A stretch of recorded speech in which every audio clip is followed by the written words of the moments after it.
انسان جب بھی کسی حقیقت کی مخالفت کرتا ہے تو اس کے مختلف اسباب ہو سکتے ہیں. کہ جب کوئی شخص جس شے کو نہیں جانتا تو اس کا مخالف، یہ سبب دور ہو سکتا ہے ریکویسٹ سے، آرگومنٹ سے، دلائل سے، سمجھانے سے، ٹیسٹ سے. دوسری جو وجہ ہے وہ ہے مغرض ضدی ہونا، جان بوجھ کر مخالفت کرنا، غرائز کی وجہ سے مخالفت، اپنی ہوا و ہوس کی وجہ سے، مفاد کی وجہ سے. بالکل صحیح.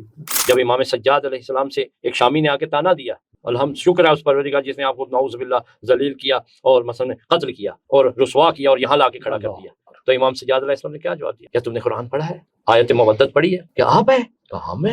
معلوم نہیں تھا لوگوں کو. بی بی سلام اللہ علیہ کا جو خطبہ ہے شام میں، وہ اس نے کیا عیاں کیا؟ جن شامیوں کو 16 ہجری سے لے کر 61 ہجری تک معلوم ہی نہیں تھا دین حقیقی کیا ہے. بہت سارے لوگ ہیں جنہوں نے تشیع کی مخالفت کی، یہ 2-3 مہینے میں انہوں نے توبہ کی، ان کو ڈی ٹریک کیا گیا تھا. بالکل ایسا ہی ہے. ان کو معلوم نہیں تھا تو یہ نظام جہانی جب الٹ گیا، حقیقت عیاں ہوئی، ان کی جہالت رفع ہوئی تو انہوں نے توبہ بھی کی اور کہا کہ آمنت و صدق. جو مخالفت حضرت حجت سلام اللہ علیہ ہے زیادہ تر پہلی وجہ ہے لوگوں کو پتہ نہیں ہے.